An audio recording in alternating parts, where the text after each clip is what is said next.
Welcome to the deep dive. Today we're tackling, well, a giant. The Great Pyramid of Khufu. The biggest, oldest, and maybe the most precisely built structure on the planet. Exactly. And the official story seems simple enough. It's a tomb for a pharaoh, right? Khufu. That's the textbook answer, yeah. But the minute you start digging into the actual evidence... It just doesn't quite add up. Yeah. The missing body, no real inscriptions, the sheer engineering overkill. It starts to feel less like a tomb and, maybe something else entirely. So that's the core tension we're exploring. The official narrative versus what the stones themselves seem to be telling us. Absolutely. We're not just looking at history books here. We're dissecting these architectural puzzles, these anomalies that researchers have been wrestling with for centuries. From way back in the 9th century right up to, modern cosmic ray scanning? Exactly, muon tomography. Our mission today really is to figure out why this thing, if it was just meant to be a big stone coffin, looks and feels more like some kind of sophisticated, maybe even functional machine. Okay, let's dive in. The biggest, most obvious starting point has to be the emptiness, doesn't it? It's the elephant not in the room, so to speak. Huh. Yeah. If this is the grandest tomb ever built, where's the mummy? Where's the gold, the grave goods? Heck, where are the hieroglyphs saying King Khufu was here? It's this perfectly engineered structure, just empty. And that silence is deafening, in a way. To really get a handle on that mystery, you have to go way back, right, to the first guys who broke in after it was sealed. Yeah, we need to talk about Caliph Abdullah al-Mamun back in 820 AD. He wasn't just some treasure hunter, he was a scholar, founded the House of Wisdom in Baghdad. A center of learning. So he wasn't just after gold. Well, maybe partly, but the stories say he truly believed the pyramid held ancient secrets, maybe cosmic knowledge from a lost civilization. It was seen as a repository. And back then, the pyramid looked different, didn't it? It still had those smooth white casing stones. Mostly, yes. Gleaming white limestone. And crucially, no obvious way in. The original entrance was hidden. So Al-Mamun decides, we're going in anyway. How did they even start? With, let's call it applied physics of the time. It sounds brutal. They lit huge fires against the casing stones. Okay. Then doused the hot rock with cold vinegar. The thermal shock would crack it. Wow. That's determined? Determined or maybe obsessed. Then they went at the cracks with iron tools, battering rams probably, just relentless work. Until Apparently, after days of this, workers inside the tunnel they were digging heard a muffled thud. Something had fallen inside the pyramid's actual passages. Ah, so they broke through near an existing passage. Seems like it. That sound guided them, and they eventually found the original descending passage, probably dislodging a stone that blocked it. And this led them eventually up to the king's chamber. After navigating the ascending passage and the grand gallery, yes, they get to the heart of the pyramid, find this massive granite box. The sarcophagus. The sarcophagus. And it's lidless, it's bare, it's utterly, completely empty. So Al-Mamun finds this architectural marvel, but zero treasure, zero body. The ultimate anticlimax, in a way. Exactly, a structural masterpiece, functionally vacant. And that question just hangs there. Why build the perfect tomb and leave it empty? That emptiness really throws the spotlight onto the building itself. The architecture starts arguing against the simple tomb idea. It really does. Let's go inside, metaphorically speaking, because this is where the machine theories start to gain traction. We start at the bottom, right, with that descending passage. Yeah, angling down at a very precise 26 degrees, deep into the bedrock below the pyramid. It goes down about 30 meters and leads to what? The subterranean chamber. And here's the first really strange thing. You've got this incredible precision everywhere else. Right, the tight joints, the angles. But this chamber, carved out of the natural rock, it's rough, unfinished, almost chaotic. There's a deep pit, a blocked tunnel leading nowhere. It's bizarre. Why?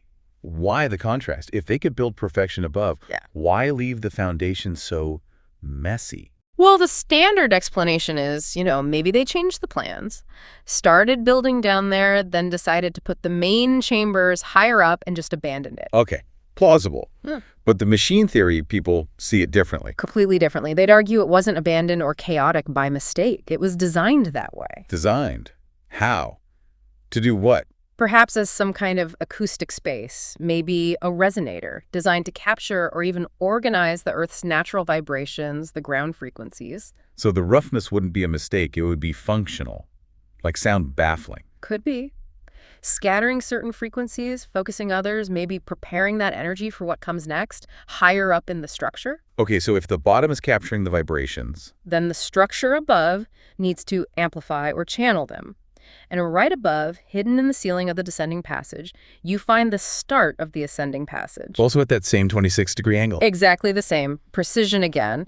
But this passage is blocked, famously, by 3 huge granite plugs. You can't get through that way initially. Al-Mamun had to tunnel around those plugs, didn't he? He did. And once you're past them, that passage leads upwards into, well, probably the most stunning space inside the pyramid. The Grand Gallery. Describe that for us. It's just immense. It stretches up for 47 meters. That's over 150 feet long. And it's nearly 9 meters high. Towering. And the ceiling is the really clever part, isn't it? Oh, absolutely. It's a core-built vault, 7 layers of massive stone blocks, each one slightly overlapping the one below it. Like an inverted staircase? Kind of, yeah. And what it does is brilliantly distribute the colossal weight pressing down from above. It prevents the ceiling from collapsing. Masterful engineering. But then you've got those strange niches or slots running along the side walls. What's the thinking there? Okay, 2 main camps. The standard view is pretty mundane. They held wooden beams or scaffolding during construction. Make sense? Not very exciting. Not very exciting, no. The alternative theories are much more dynamic. Jean-Pierre Houdin, the French architect, he thought they were part of a brilliant internal ramp system. For dragging the stones up. Using counterweights, yeah. An internal mechanism to lift multi-ton blocks up that steep incline. Okay, that's clever. But there's another theory, more mechanical. That's Christopher Dunn's idea. He sees the Grand Gallery not as a passageway, but as a resonance chamber. Those niches, he suggests, might have held resonators, devices designed to amplify those vibrations coming up from below. Turning the whole gallery into a giant amplifier for subsonic waves. That's the theory, converting subtle ground energy into something much more powerful. A very different function for what looks like a grand hallway. Which brings us to the destination chamber, the king's chamber, the supposed heart of the tomb. Or the heart of the machine, depending on your view. It's starkly beautiful, built entirely from massive blocks of pink Aswan granite. And the joints are legendary, almost invisible. You literally can't fit a piece of paper between some of them. Incredible precision. And then there's that detail about the sarcophagus. Ah, yes, the granite box. It's huge, carved from a single block. And it's wider than the passage leading into the chamber. Meaning they had to place it inside the chamber while they were still building the room around it. It was part of the initial design, not something added later. Some also point to the tool marks on it, suggesting maybe technology beyond simple copper chisels. That's a controversial point, but yes, some analyses suggest the marks indicate high-speed cutting or drilling, things not typically associated with Old Kingdom Egypt. So if we followed Dunn's machine idea, what was this granite box for, if not a body? Dunn proposes it was a transducer, a critical component designed to convert the amplified energy channeled by the Grand Gallery. Convert it into what? How? This is where the granite itself becomes important. Aswan granite is rich in quartz crystals. Okay. And quartz has piezoelectric properties, meaning when you put it under mechanical stress like, say, intense sound vibrations, it generates an electric charge. Wait, so the whole king's chamber, filled with vibrating energy, would essentially create electricity, like a giant crystal battery. That's the core of Dunn's hypothesis. The vibrations focused by the gallery stress the quartz in the granite walls and sarcophagus, generating energy. The pyramid, as a power plant, tuned to the Earth's frequencies. Wow. Okay, that's a radical departure from tomb. But if the structure is so precise, the history seems a bit less solid. Where does the official dating start to wobble? A key point is those relieving chambers built above the king's chamber, designed to take pressure off its flat ceiling. Right, 5 of them stacked up. It was in the highest of these, back in 1837, that Howard Vyse claimed to find quarry marks, including red-painted cartouches with Khufu's name. The smoking gun. Proof Khufu built it. That's how it was presented, yes. And it's been the cornerstone of the official dating ever since. However, there's always a however with the pyramid, isn't there? There often is. Later linguistic analysis of those cartouches raised serious questions. Some symbols were apparently written in a style that didn't exist until centuries after Khufu. So, forgery to claim the discovery. That's the suspicion held by some researchers. It casts a shadow of doubt over the primary piece of evidence, linking Khufu directly to the construction. And the timeline gets even messier with the Queen's Chamber, doesn't it? Specifically, those shafts. Ah, the shafts. Yeah. Discovered back in 1872 by Wayman Dixon. Two narrow shafts angling upwards from the north and south walls of the Queen's Chamber. They don't reach the outside. And inside one, Dixon found a few small objects. Yes, small stone ball, a copper hook, and crucially, a piece of cedar wood. Wood, which you can carbon date. Exactly. And that piece of wood sat in a museum, largely forgotten, for over a century, until finally, in 2020, it was carbon-14 dated. And the result? The result was, frankly, stunning. The wood dates to somewhere between 3341 and 3094 BC. Wait, Khufu's reign is usually placed around 2580 to 2560 BC. That wood is... Around 500 years older than Khufu, at least. Whoa. So a piece of wood, apparently left during construction, predates the supposed builder by half a millennium. Precisely. It throws the conventional timeline into complete disarray. Was a pyramid started much earlier, built over generations? Did Khufu just inherit and finish it? It forces a major rethink. Okay, so what were these Queen's Chamber shafts for? The official line is ventilation. Seems a bit small. Yeah, ventilation for workers or symbolic passages for the Queen's soul are the usual explanations, but again, they don't go anywhere. Alternative ideas. Robert Bauval famously proposed they were aligned with specific stars, Orion's belt, and Sirius acting as celestial sightlines for the afterlife journey. Star shafts. That's quite poetic. It is. But then you circle back to the machine theories. Could they have been part of a chemical process? Done and others suggest maybe for introducing liquids or gases? Like water for a reaction. You mentioned hydrogen power earlier. Possibly. Especially when you consider those copper fittings found later inside the shafts by robots. Were they handles? Or maybe electrodes? Electrodes. Okay, this is getting complex. Let's talk about those robots. Yeah. Modern science trying to peek inside these blocked shafts. Right. Starting in the 90s, Rudolf Gantenbrink's little robot, Upo II, crawled up the southern shaft in 93. And hit a door. A stone door, yeah. With two copper pins or handles. Big mystery. What's behind it? So later expeditions tried to look past it. Yeah, National Geographic sent another robot, JDI, in 2011. Okay. Drilled a tiny hole, put a camera through. And found. A small empty chamber. And then another door, tightly sealed. And some strange red symbols painted on the floor, maybe mason's marks from construction. So doors blocking doors. The pyramid holds its secrets tight. It really does. But the biggest breakthroughs have come from not drilling, from looking right through the stone. You mean the Scan Pyramids project, using muons? Exactly, muon tomography. It uses naturally occurring cosmic ray particles, muons, that constantly shower the Earth. They pass through stone, but their trajectory changes slightly depending on density. So you can basically X-ray the entire pyramid without touching it. Pretty much. Yeah. By placing detectors inside and around the pyramid, they can map out areas of lower density voids, chambers, passages that we never knew existed. And this led to a massive discovery in 2017. Huge. The Scan Pyramid's big void, a massive empty space at least 30 meters long, located directly above the Grand Gallery. Wow. The first major new structural discovery in, what, over a century? Easily. And we have no idea what it is. Is it another relieving chamber? A hidden passage used during construction?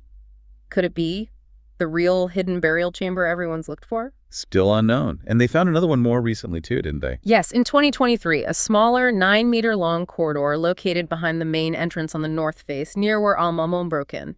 It has a distinctive gabled roof. Again, the official explanation is probably structural. Pressure relief. That's a likely structural purpose, yes.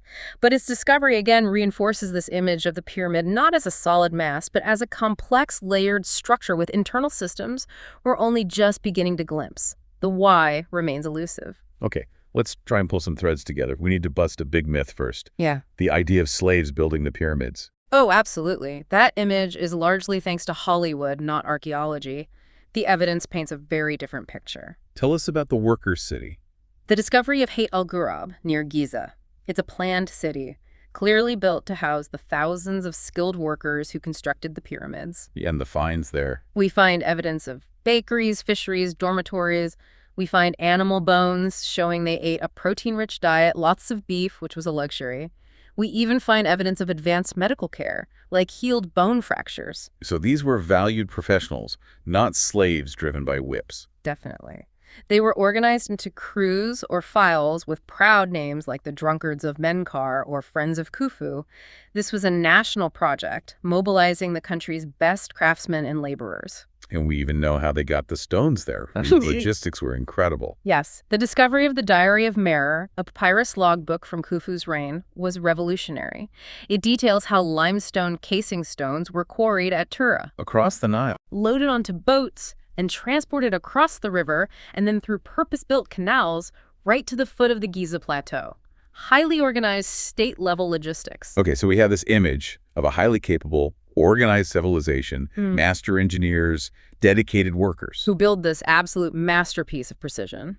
And then leave the centerpiece, the king's chamber, completely empty. The paradox just gets stronger. It's the fundamental problem. Why pour all that genius, all that national effort into an empty box unless the box wasn't the point? Unless the structure was the point? So let's quickly recap those main alternative machine theories. Theory 1, Dunn's energy plant. Right. Captures Earth frequencies below, amplifies them in the Grand Gallery, converts them to energy using the piezoelectric granite in the King's Chamber. A tuned power generator. But critics would say, why stone? Why not metal or something more obviously conductive if it's about energy? Dunn's counter is permanence. Stone lasts. Maybe they were building something designed to function, perhaps passively, for millennia, using the planet itself as the power source. Okay.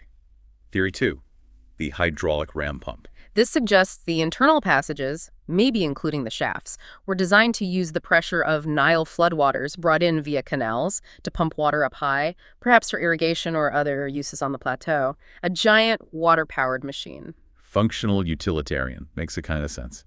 And theory 3, the knowledge capsule. This focuses less on function and more on form. The idea that the pyramid's very dimensions, its angles, its alignment, encode fundamental mathematical and astronomical knowledge. Like pi and the golden ratio. Fair. Exactly. The ratio of height to perimeter relates to pi. Proportions seem to reflect phi. Its alignment to true north is astonishingly accurate.